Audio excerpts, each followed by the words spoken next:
बघा काय सूचना आलेली आहे उमेदवारांसाठी प्राधान्यक्रमाबाबत सर्वसाधारण सूचना टेट 2022 दुसरा टप्पा शिक्षक अभिज्ञता बुद्धिमत्ता चाचणी 2022 नुसार दुसरा टप्पा पवित्र पोर्टलमार्फत शिक्षक पदभरतीसाठीच्या रिक्त जागांसाठी प्राधान्यक्रम जनरेटर लॉक करण्याबाबत उमेदवारांसाठी प्राधान्यक्रम जनरेट करणे व लॉक करण्याबाबतच्या दिनांक 24 एप्रिल 2025 व 28 एप्रिल 2025च्या सूचनांचं अवलोकन करावं। सदरच्या सूचना योग्य त्या फेरफारासह लागू राहतील।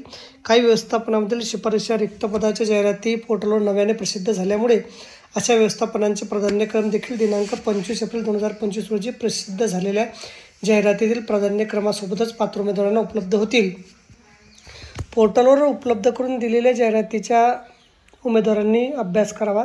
सदर जाहिराती उमेदवारांना संकेतस्थळावरील होम पेजवर डाउनलोड या मेनूमध्ये पाहता येतील। मुलाखतीशिवाय विदाऊट इंटरव्ह्यू व मुलाखतीसह विथ इंटरव्ह्यू या दोन्ही प्रकारच्या जाहिराती स्वतंत्रपणे उपलब्ध आहेत। उमेदवारांना प्राधान्यक्रम जनरेट करण्याची व लॉक करण्याची सुविधा दिनांक 6 मे 2025 ते 8 मे 2025 या रोजीपर्यंत उपलब्ध आहे।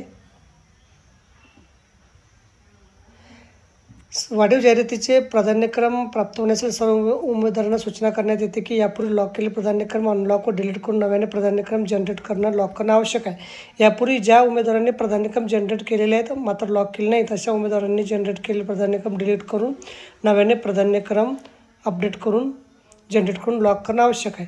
ज्या उमेदवारांनी यापूर्वी प्राधान्यक्रम जनरेट केले नाहीत व जाहिरातीनुसार नमूद पदास पात्र असतील तर त्यांना नव्याने प्राधान्यक्रम जनरेट करता येतील। अशा उमेदवारांना प्राधान्यक्रम जनरेट करून लॉक करता येतील। जनरेट केलेले प्राधान्यक्रम अनलॉक डिलीट करून नव्याने जनरेट करण्यासाठीची संधीची मर्यादा असणार नाही।